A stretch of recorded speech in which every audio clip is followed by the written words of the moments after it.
Eu preguei uma mensagem de manhã sobre filho pródigo, eu vou ministrar outra palavra hoje à noite. Então, se você quiser ouvir aquela palavra, entra no YouTube. Está lá no YouTube, amém? Abra comigo em Romanos. Opa, que Romanos. É João 11. Lázaro.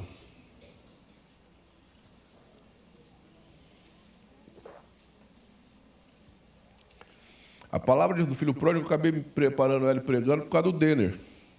Conversando com o Denner. Aí eu virei para ele e falei assim, ele está conversando, ele falando assim, eu falei, você acha que o filho pródigo chegou em casa, no dia seguinte está tudo normal? Ele falou, por que não é assim? Eu falei, não, ali tem uma história que não foi contada, que é o processo, né? É a história oculta do filho pródigo, né? Porque ele chega em casa, tem festa, tem tudo, mas chega no dia seguinte, tem todo um processo ali de adaptação, de cura dos traumas, né? Não é assim, chegou, ficou tudo normal, não é? A nossa vida não é assim, quer dizer, imediatamente Deus restaura, Deus, o Pai do filho pródigo, restaura a aliança. A aliança com ele foi restaurada imediatamente. Agora, o processo de adaptação na casa do Pai foi longo. Não foi assim, chegou, está tudo normal, como se nada tivesse acontecido. Isso não acontece na vida de ninguém, nem na minha, nem na sua, né? Há muitas coisas que a gente foi marcado, e que a gente precisa de cura. Amém? Abram comigo. João 11.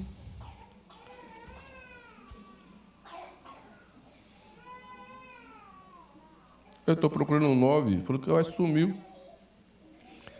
Estava enfermo Lázaro de Betânia, da aldeia de Maria e de sua irmã Marta. Esta Maria, cujo irmão Lázaro estava enfermo, era a mesma que ungiu com bálsamo o Senhor e lhe enxugou os pés com seus cabelos. Mandaram, pois, as irmãs de Lázaro dizer a Jesus, Senhor, está enfermo aquele a quem amas. Ao receber a notícia, disse Jesus, esta enfermidade não é para a morte, e sim para a glória de Deus, a fim de que o Filho de Deus seja por ela glorificado. Ora, amava Jesus a Marta e a sua irmã e a Lázaro.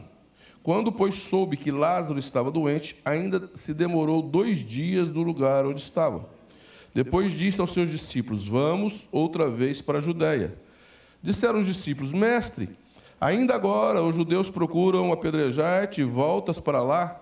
Respondeu Jesus, não são 12 as horas do dia? Se alguém andar de dia, não tropeça, porque vê a luz deste mundo. Mas se andar de noite, tropeça, porque nele não há luz. Isso dizia, e depois lhes acrescentou, nosso amigo Lázaro adormeceu, mas vou para despertá-lo. Disseram-lhe, pois, os discípulos, Senhor, se dorme, está salvo.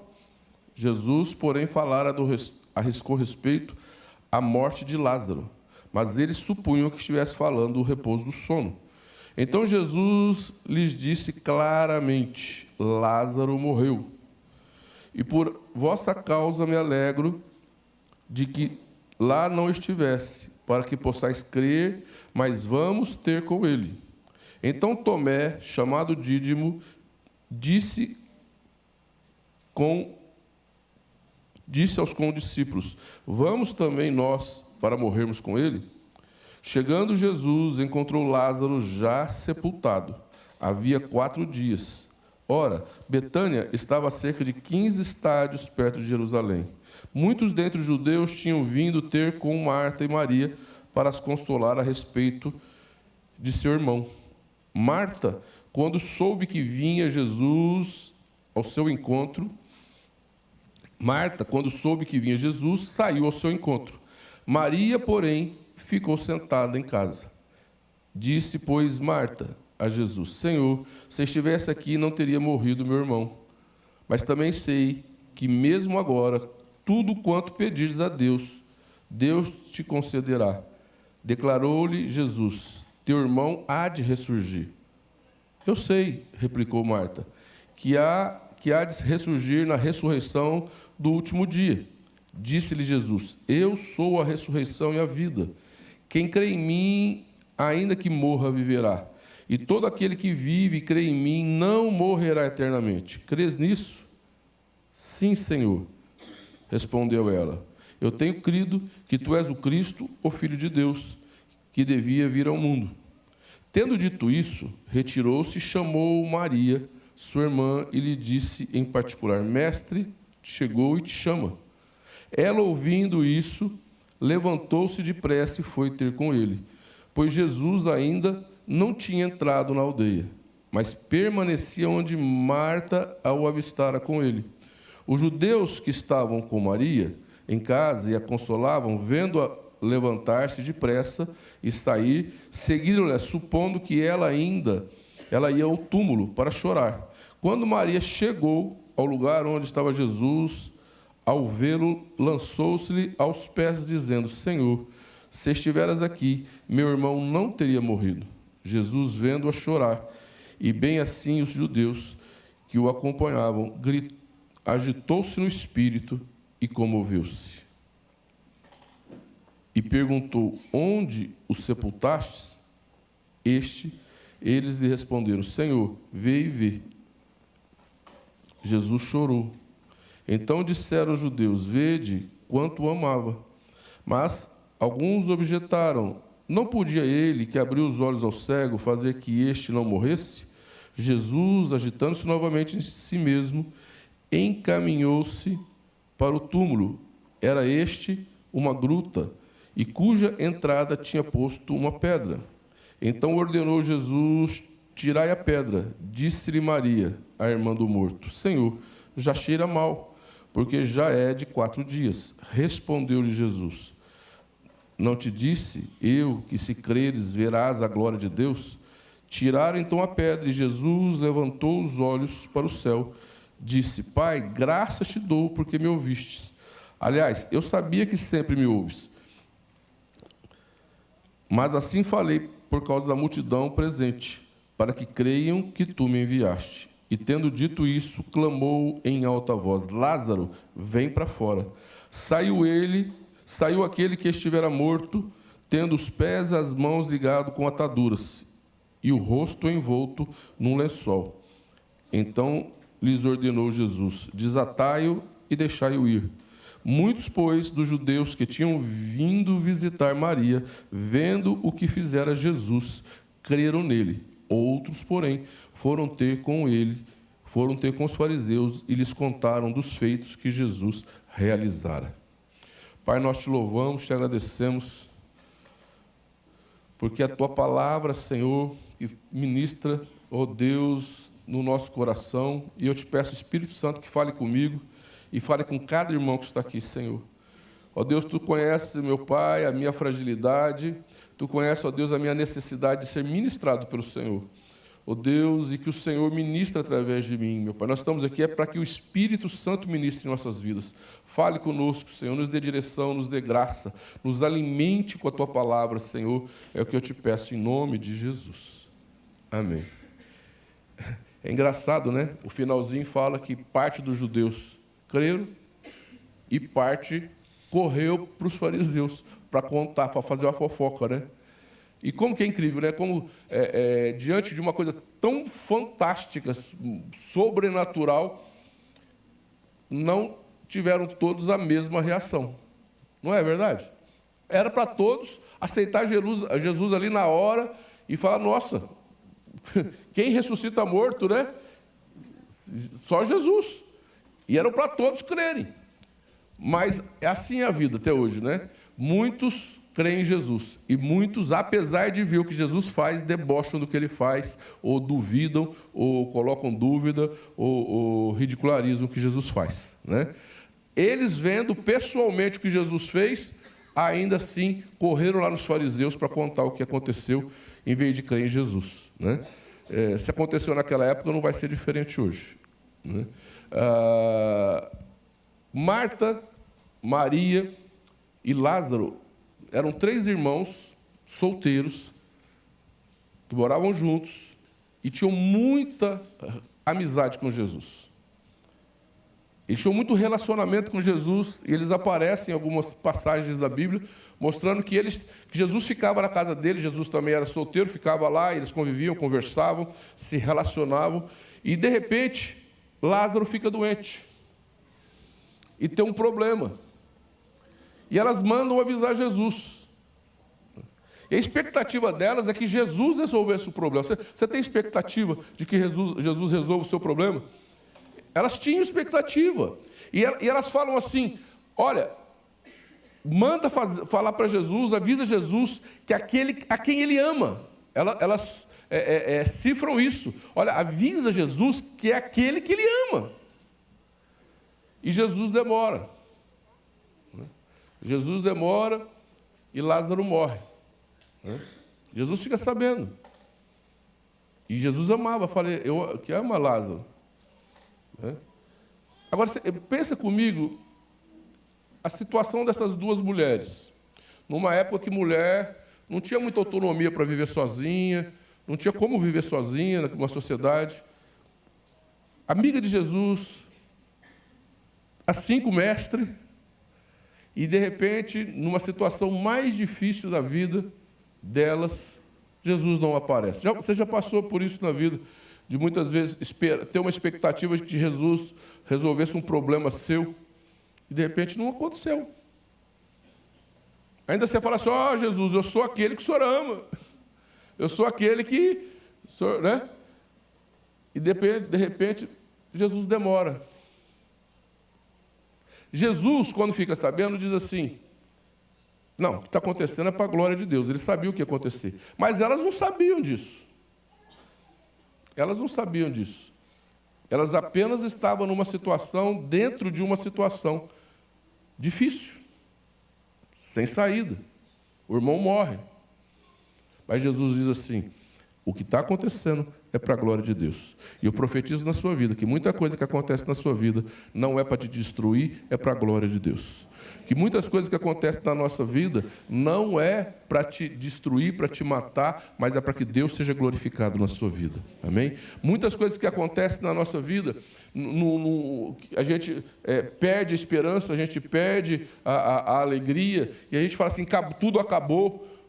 Mas eu digo para você, não acabou, está começando na sua vida, amém? Muitas vezes a gente acha que está acabando e, na verdade, Deus está começando uma história nova na sua vida, amém? E Jesus demora e elas ficam ali naquela situação, e aí Jesus fala assim para os discípulos, olha, nós vamos ter que ir lá, conversar com... Lázaro está dormindo, nós temos que ir lá porque Lázaro dorme. E eu me identifico muito com isso, porque eles falam assim, se dorme, deixa dormir. Aí Jesus fala claramente, ele morreu. E a gente muitas vezes tem essa dificuldade de entender o que Jesus está falando. Ele está falando uma coisa e a gente está entendendo de outra forma. E eu oro muitas vezes e falo assim, Deus, fala claro que eu sou cabeçudo. Se o Senhor não falar muito claro comigo, eu não vou entender. Então, muitas vezes eu estou orando e falo, Deus, me fala claro as coisas, porque senão eu não entendo. E os discípulos eram, eu acho que como eu, você acha que Jesus ia sair lá de onde ele estava para ir em Betânia para acordar uma pessoa que está dormindo? E a gente muitas vezes não pega o negócio, E aí fala, Jesus morreu. E aí entra Tomé na história. Tomé. Mas está amarrado, irmão. Jesus não morreu não, irmão. Fui eu? Não. Eu falei que Jesus morreu, está amarrado. Ele morreu, mas ressuscitou. Ai, Jesus da glória, vai me corrigindo aí. Janete não está aqui de plantão hoje. Deixa eu ver onde que eu estava. Eu estava no Tomé. E Tomé fala assim, nós vamos lá também para morrer com ele. Sempre Tomé bota uma pitada de dúvida na coisa, uma pitada de incredulidade.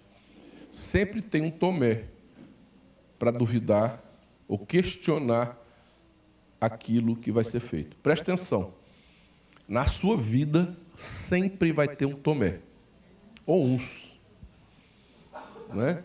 Muitas vezes não é um só. Mas na sua vida, quando você está servindo a Deus, quando você decide andar com Deus, quando você decide ir em direção ao que Deus tem para a sua vida, sempre terá alguém para questionar as suas atitudes. Sempre terá alguém para questionar as suas motivações. Quando Davi resolve enfrentar Golias, ele não foi aplaudido pelo irmão dele, ele foi criticado. Quando você resolve, de alguma maneira, tomar uma atitude, sempre vai ter um Tomé na sua vida para falar assim: para que você está fazendo isso? Você quer aparecer? Para que você está fazendo isso? Não tem necessidade. Para que você vai fazer isso? Você não precisa de fazer isso. Para que você... Então, esse para quê, muitas vezes, ou é desnecessário. Não precisa ser assim. O que você está querendo? E essa pessoa, muitas vezes, todos nós temos... Fala para o irmão que está ao teu lado. Todos nós temos um Tomé na vida. Ou uns, né? Você tem um Tomé. Olha, sobreviver a um Tomé... ou que vai dizer assim, não vai dar certo. Acho que o que eu mais ouvi na minha vida é não vai dar certo. O que eu mais ouvi na minha vida, não adianta, não vai dar certo, ou não funciona desse jeito. Tinha uma abençoada aqui na igreja, ela torcia o nariz assim, e fazia assim para mim: pastor, não funciona desse jeito.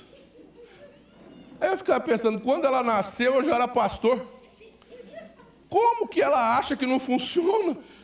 Se quando ela nasceu, eu já fazia. Mas na cabeça dela, ela sabe mais. E tudo que eu ia fazer, ela torcia a boca, o nariz, o zóio, torcia tudo. E falava assim: não é desse jeito, pastor. Desse jeito não dá certo. Nunca respondi para ela. Falei, tá bom. E fiz do jeito que era certo, que eu entendi que é certo. Você não precisa ficar respondendo aos Tomés da vida. Você não precisa ficar dando satisfação. Você precisa fazer aquilo que Deus colocou na sua vida. Amém? Muitas vezes a gente para de discutir, de ver a direção de Deus para discutir com os Tomés da vida. Muitas vezes a gente para de andar no foco e olhando firmemente para o autor, consumador da fé, aquilo, a gente perde o foco dando satisfação para os Tomés da vida. Muitas vezes a gente larga o projeto de Deus para reagir e dar satisfação para aquelas pessoas com quem você não tem que dar satisfação, você não tem que explicar. A sua função é ouvir a voz de Deus e obedecer o que o Espírito Santo está te dando direção, amém? Porque muitas vezes Deus dá uma direção para você e é uma direção que ninguém vai compreender, mas Deus está contigo e Ele vai te dar vitória, amém? Muitas vezes Deus fala com você e coloca uma convicção no seu coração que as pessoas não vão entender, e se você for querer explicar, você vai acabar você perdendo o foco, perdendo a direção e perdendo a bênção, amém? Aqui não fala que Jesus discutiu o assunto com Tomé, aqui não fala que Jesus parou para explicar para Tomé que era um propósito e não sei o que ele vai fazer, não. Simplesmente ele não dá atenção para Tomé.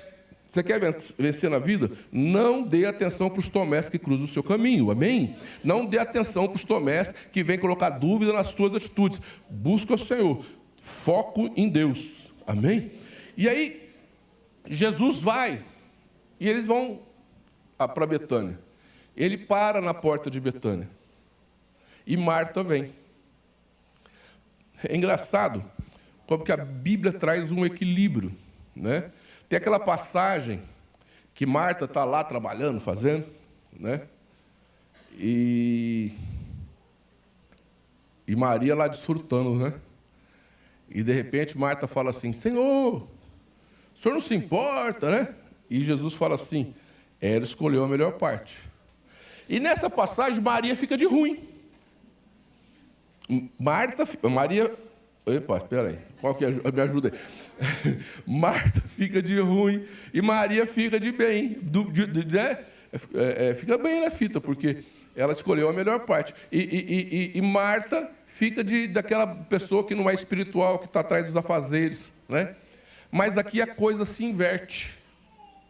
Quando ela fica sabendo que Jesus imediatamente ela toma uma atitude e vai até Jesus. E fala com Jesus. Então aqui traz um equilíbrio. Nós precisamos das Marias adoradoras, que derrama as lágrimas, o unguento nos pés de Jesus e lava com os cabelos. Nós precisamos das adoradoras, mas nós precisamos também das pessoas que tomam atitude, pessoas práticas, que pegam no cabo da enxada e levanta e vai trabalhar, amém? E que são pessoas ativas e pessoas que puxam a coisa e vai na luta, amém? Nós precisamos de Marias, mas nós também precisamos de Martas, amém? Pessoas que a hora que você fala assim, vão fazer, elas já arregaçam a manga e falam assim, onde que nós vamos começar? Não é verdade? O reino de Deus necessita dos dois lados, das pessoas que oram, que buscam a Deus, que adoram a Deus, mas o reino de Deus, ele não caminharia se não tivesse as Martas e os Martos, né? Que vai à luta, que faz as coisas acontecer, amém? Que a gente vai fazer uma coisa, vai fazer outra, a pessoa está lá, e aqui nós vemos uma Marta prática, uma Marta de atitude, que quando a coisa está ali, ó, que é a situação, e Jesus chega, ela vai até Jesus.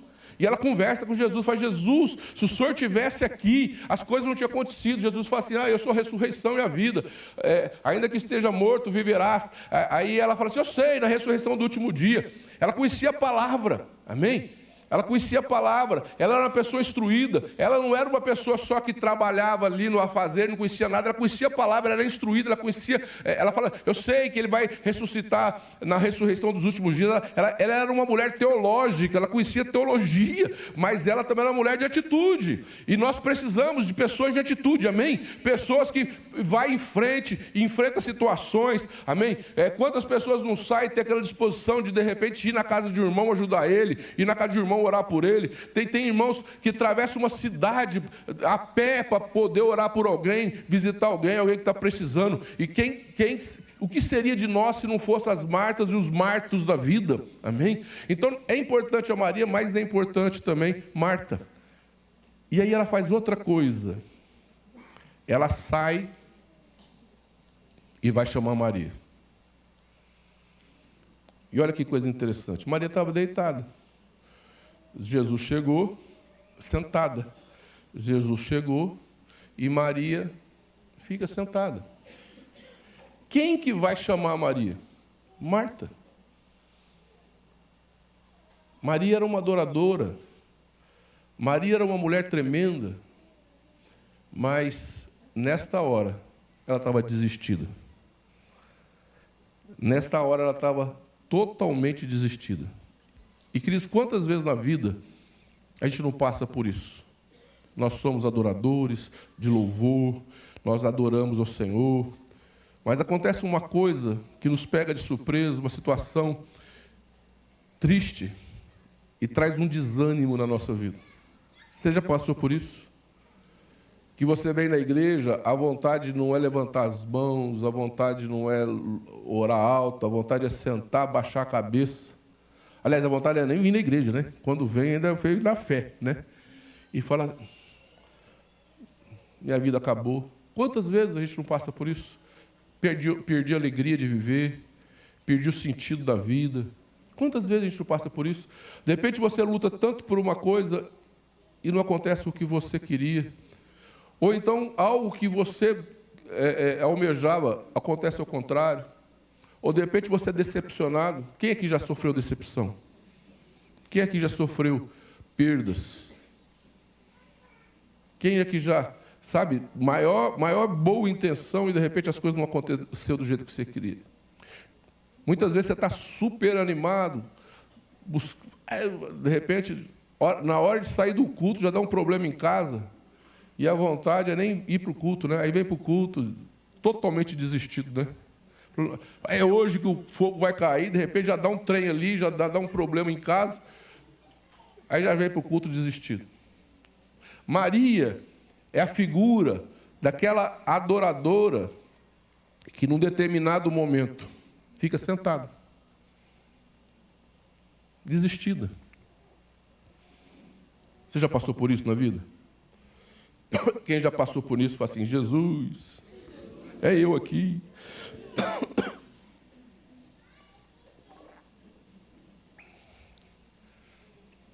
A gente muitas vezes, a primeira coisa que morre é a nossa adoração. Muitas vezes a primeira coisa que apaga aqui dentro é o louvor. É o louvor. Eu achei maravilhoso, eu não vou contar o nome, porque eu não tenho autorização para falar, mas uma irmã passou um tempo muito difícil. Ela afastou da igreja. Um dia ela conta o testemunho dela. Ela afastou da igreja.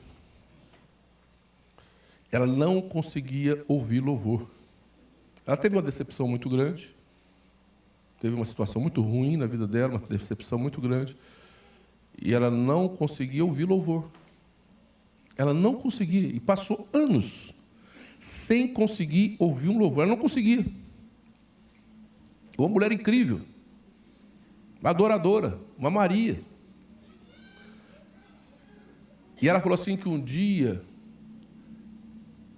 ela deu uma vontade nela de ligar, colocar o CD no louvor. E quando ela coloca o louvor, depois de anos, o Espírito Santo visita ela. E ela cai de joelhos, adorando ao Senhor. E Deus restaurou ela plenamente. E ela volta para a igreja. E Deus restaura todas as coisas na vida dela. Porque esse é o Deus que você serve. Deus que restaura todas as coisas. Mas a primeira coisa que Deus restaurou foi a adoração dela. A primeira coisa que Deus restaurou foi o louvor dela. E muitas vezes, sabe o que está morto antes de Lázaro? A nossa adoração. Muitas vezes nós desistimos, nós não adoramos. A situação está, sabe? Deus fala muito comigo quando Moisés estava com os braços abertos. Josué lutando lá, e Moisés com os braços abertos em cima do monte, e Josué lutando. Moisés abaixava o braço, Josué perdia a guerra. Moisés levantava o braço, Josué vencia a guerra. E aí então Ur e Arão segura os braços de Moisés alto. Nós precisamos de pessoas assim que seguram nossos braços, sabe? E aí segurar os braços dele assim, para ele ficar adorando e Josué ganhar a guerra. Muitas vezes, queridos, o que o diabo mais trabalha na sua vida é tentando fazer você abaixar os braços. Muitas vezes o que o diabo mais faz na nossa vida é tentar calar nosso louvor, calar a nossa adoração. Porque se ele cala a nossa adoração, a batalha começa a perder lá embaixo. A gente começa a perder as batalhas, presta atenção, a gente começa a perder as batalhas quando a gente baixa os braços. A gente fica sentado que nem Maria e não adora a Deus. Adore o Senhor, glorifique o Senhor. O que Silas e Paulo estavam fazendo numa prisão, presos e açoitados? Reclamando, murmurando, perguntando onde que está Deus na vida deles. O que Silas e Paulo estavam fazendo depois de levar uma surra, estar presos numa prisão? Eles estavam com as mãos erguidas, adorando o Deus que pode todas as coisas. E o que aconteceu? As cadeias se quebraram. E ele foi liberto. A sua libertação está na sua adoração. A sua libertação está nos seus braços erguidos. A sua vitória está quando você levanta os braços e adora, principalmente quando não tem motivo para fazer isso. Ai, eu comprei um carro zero. Ah, até o ímpio levanta a mão. Aleluia!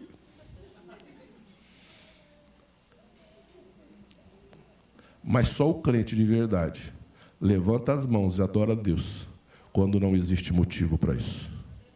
Só o crente de verdade é capaz de adorar quando nada que ele vê na frente é bom, mas mesmo assim ele adora o Deus dele.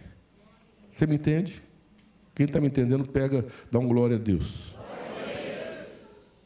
É este que é ser um adorador. E nesse momento Maria está desistida.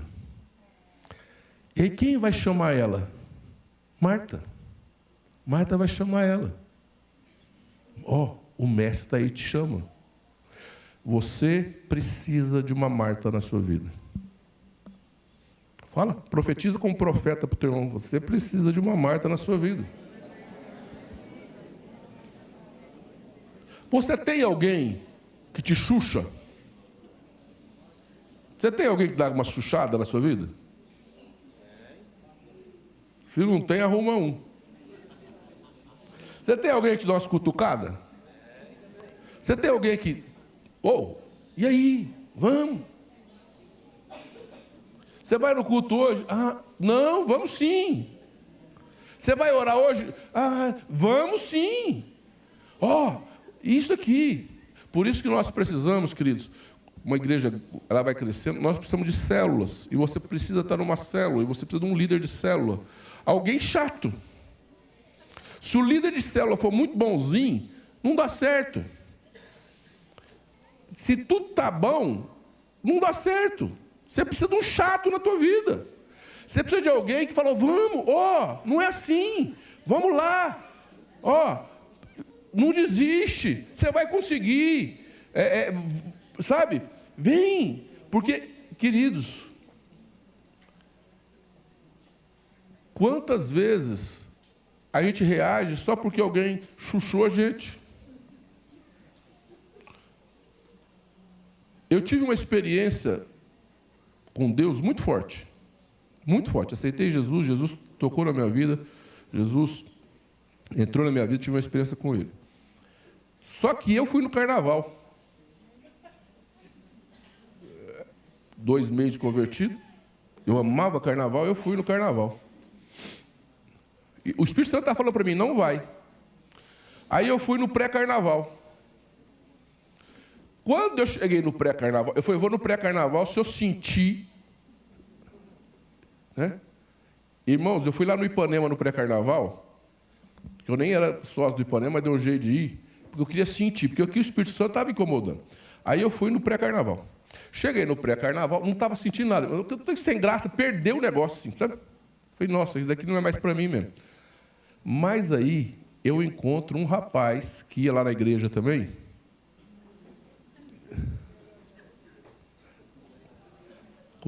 Abraçado com a menina, uma garrafa de cerveja. Eu falei, gente, coisa da minha cabeça. É bobeira. Eu estou com coisa na cabeça. Aí, rapaz, se tem um Tomé na tua vida, sempre vai ter um carnal também. Sempre vai ter um carnal para te puxar para baixo. Eu falei, é bobeira. Isso daí é coisa... Que nada, coisa da minha cabeça. E eu ia no palestra. Irmãos, eu nunca... depois que eu conheci Jesus, eu tive uma experiência com ele, eu nunca fiz tanta besteira na minha vida que naquele carnaval. Vocês não sabem, não vou contar aqui, as coisas que eu aprontei naquele carnaval. Está apagado no nome de Jesus, enterrou lá atrás. Irmãos, o diabo investiu tudo que ele podia naquele carnaval. E eu fiz. Só que uma semana depois, meu melhor amigo se converteu, o Aquário. Se não fosse ele, eu não sei o que seria da minha vida. Porque ele se converteu e me puxou. E nós estamos, e aí era um puxa o outro, né? Eu puxei ele, ele me puxou, nós vai puxando. E você precisa de gente que te puxa, melhor serem dois, porque um tem melhor pago do seu trabalho, porque se um cair, outro levanta. Você sempre tem que ter alguém do seu lado capaz de te levantar quando você cair, amém? Você sempre tem que ter um chato, tem que ter um líder chato que pega no teu pé, tem que ter alguém que te cobre, sabe? Quando a gente é cobrado, a gente reage. E vai lá Marta e fala, e Maria levanta. E quando Maria levanta, ela sai correndo e cai aos pés de Jesus. Ela se rende a Jesus ali. Então, a primeira coisa que ressuscitou foi a adoração de Maria. A primeira coisa que ressuscitou ali não foi Lázaro, foi a adoração de Maria. E aqui é uma coisa linda, porque quando ela cai, ela se derrama, ela chega na presença de Jesus, ela adora Jesus. Fala que o Espírito Santo, o Espírito se mexeu dentro de Jesus. Ele se comove. Aqui, ó. Isso daí é o seguinte, todas as vezes que você adora o Senhor, todas as vezes que você se derrama na presença de Deus, você mexe com o coração de Jesus. Fala que o Espírito se agitou dentro de Jesus. Todas as vezes que você se derrama, não pensa que isso passa desapercebido. Todas as vezes que você ora e adora e clama, você mexe com o coração de Jesus. O Espírito se agitou nele. Por isso que todas as vezes que você adora a Deus, que você louva a Deus, você mexe com o coração de Jesus. E ele chora. O que é o choro? O choro de Jesus é o menor versículo da Bíblia. Jesus chorou. O que é o choro? Por que esse versículo está ali? Por que ele chorou? Porque ele sente a sua dor. Tudo que você sente, ele sente com você. Maria está sofrendo, ele sofreu com ela. O que você sente, mexe com Jesus. Ele não passa desapercebido pela sua dor. Ele se importa com você. Ele se importa com o que você sente. Ele se importa com a sua dor. Ele se importa com o seu sofrimento. Não só se importa, ele sofre também com o seu sofrimento. A gente muitas vezes acha que ninguém se importa com a gente, que ninguém está ligando para a gente, ou que ninguém nem está se importando com as nossas lágrimas. Jesus chora por você. Todas as vezes que você chora, ele também chora por você. Todas as vezes que você está em luta, ele também está com você. E aí ele fala assim, aonde ele está? Ele fala, vem ver. Ele chega diante do túmulo, era um túmulo. Lá eu visitei o túmulo, supostamente que Jesus foi enterrado. Eles faziam uns buracos na rocha. E eles enterravam as pessoas nesses buracos. Então, era um buraco e uma pedra. E aí tem a ação de 3 pessoas, que é muito importante. Jesus fala assim, olha, Deus, eu sei que o Senhor me ouve, mas eu vou falar alto aqui para todo mundo saber que o Senhor me ouve. E ele fala assim, Lázaro, vem para fora. O verbo é a palavra. Tudo na terra foi criado através da palavra que é Jesus. O poder da palavra. Você entende isso? Que isso daqui tem um poder. A palavra de Deus, a boca de Jesus, tem poder na sua vida. O que Jesus liberou, toma posse porque é seu e é bênção para a sua vida. Amém? Há bênçãos da sua vida e todas as promessas da Bíblia são para você. Toma posse. É a boca de Deus. A Bíblia é a boca de Deus falando com você. Quem tem? Veja bem, tem gente que lê a Bíblia como se fosse um livro. Não vira nada. Mas a Bíblia é a boca de Deus, é rema para a sua vida. Se você entender que o que está ali é para você e pegar para você, o poder da palavra entra em você. Você me entende? Aquela palavra se torna rema e entra em você e produz vida em você. Amém? Tem gente que lê apenas como um logos, um livro comum, e nada acontece. Mas quando você entende que aquilo lá é a boca de Deus, a Bíblia, a palavra é a boca de Deus, e aquela palavra entra em você, ou melhor, a Bíblia fala que a fé vem pelo ouvir a pregação da palavra de Deus. Quando esta palavra é pregada, e você recebe esta palavra com autoridade, porque ajunta o poder da palavra com a unção, isso daí entra na nossa vida. Quantas vezes aquela palavra pregada no púlpito entrou em mim, e produziu vida em mim, produziu revolução na minha vida, produziu transformação na minha vida, abriu caminhos, rompeu grilhões, porque aquela palavra pregada, ela entrou em mim e produziu vida, e a palavra produz vida em você. Amém? Não perca a oportunidade de Deus falar com você, de estar atento, porque Deus fala, e essa palavra entra com poder na nossa vida, e tem poder para quebrar cadeias, romper grilhões, ressuscitar morto, tem poder de transformar a nossa vida. Por isso que Jesus fala, Lázaro, vem para fora. É o poder da palavra, é o poder de Jesus sendo liberado. Mas aí acontece 2 coisas. Ele fala assim, tira a pedra. Tira a pedra. Então nós precisamos de pessoas para tirar as pedras da nossa vida. Nós precisamos de pessoas. Nós falamos de Martas que cutucam a nossa vida, e nós precisamos de pessoas que tirem as pedras do nosso caminho. Muitas vezes a gente não consegue andar sozinho. Muitas vezes a gente não conquista aquilo que Deus tem para a nossa vida sozinho. A palavra de ressurreição saiu da boca de Jesus, mas a pedra foi tirada por homens que estavam ali para servir. Você está me entendendo? Que tem coisas que Deus vai colocar homens na sua vida para tirar as pedras do seu caminho. Que aquele discurso é só eu e Deus não funciona. Que aquele negócio de só eu e Deus não dá certo. Que nós precisamos de pessoas que tirem as pedras do nosso caminho. Aí, outra coisa. Ele fala assim, Lázaro, vem para fora. Ninguém foi pegar Lázaro. Lázaro não veio no colo de ninguém. Eu não vou fazer o desenho aqui, porque eles vão fazer meme de mim depois. Então, eu não vou fazer o gesto. Senão, amanhã tem meme para todo lado. Eu não imagino como Lázaro, todo enfaixado, saiu para fora. Eu não imagino. Aliás, eu imagino.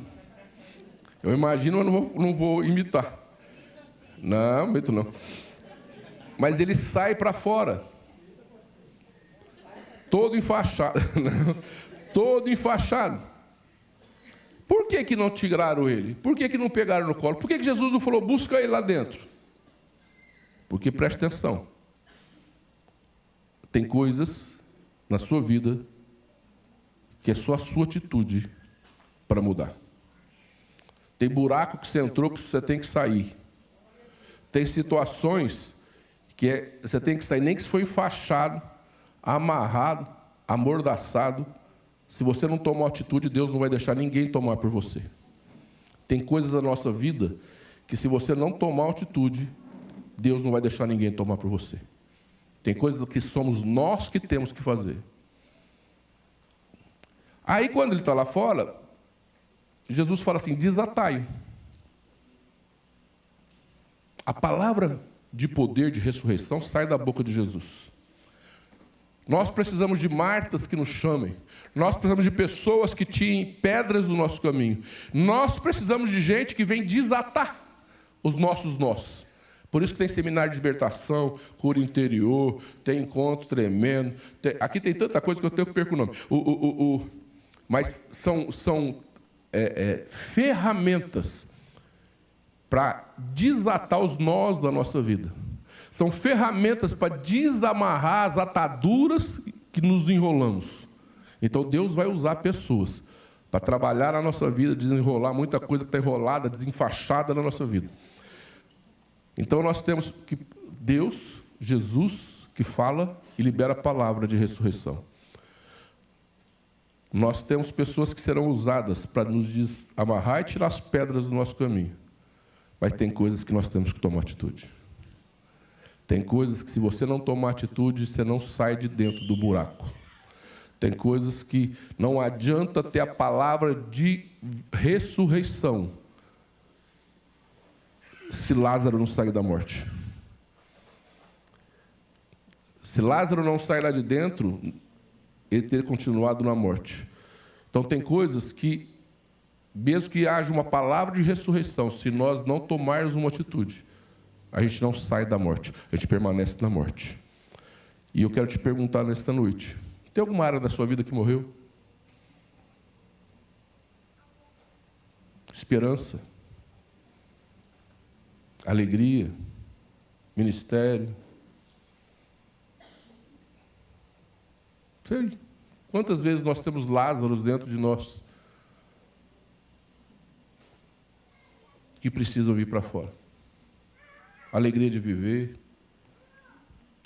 ânimo, sei lá, será que tem alguma coisa que morreu dentro de você? O que Jesus está dizendo? Vem para fora, sai daí e vem, porque a ressurreição está aqui fora. Então, na vida, nós temos que estar continuamente tomando uma atitude. A palavra é liberada na sua vida. Jesus usa pessoas na nossa vida. Mas nós também precisamos estar continuamente rompendo. Eu gosto muito daquele versículo que fala assim, desembaraçando de todo o peso e do pecado que eternamente nos assedia. É igual Lázaro. Lázaro estava todo embaraçado. Eles foram lá e desembaraçaram ele. E nós precisamos diariamente, eu sirvo a Deus 40 anos, até hoje eu estou desembaraçando. Está desembaraçando das coisas que tentam me embaraçar, das emoções que tentam me embaraçar, dos sentimentos que tentam me embaraçar, das motivações que tentam me embaraçar. Se a gente deixar, a vida naturalmente nos embaraça com um monte de coisas. E aí nós ficamos que nem Lázaro, na morte embaraçados. Mas o que Jesus falou, vem para fora. Abre mão. Tira, vem para fora. Nem que se for vir pulando de pulim. Mas vem, nem se for vir arrastado. Mas não permanece na morte, porque Jesus tem vida para você. Não permanece dentro de um buraco ou dentro de uma caverna que nem Elias, porque lá fora tem Deus e tem o poder de Deus na sua vida. Não permaneça numa situação de tristeza, de miséria, de angústia, porque Deus tem vida para você. Não permaneça numa situação de desistido, desanimado, desmotivado, porque Deus tem vida e vida e abundância para você. Não permanece num buraco se Deus tem para você uma montanha para você subir e glorificar a Deus. Não permanece num lugar que você não quer ficar, porque Deus tem bênção para a sua vida. Não fica ali desistido. Nós nos acostumamos com tudo. Presta atenção. A gente se acostuma até com coisa ruim. E aí a vida fica ruim, nós acostumamos com aquilo e vai levando aquela vidinha. Deus tem vida e vida e abundância para você. Vamos ficar em pé.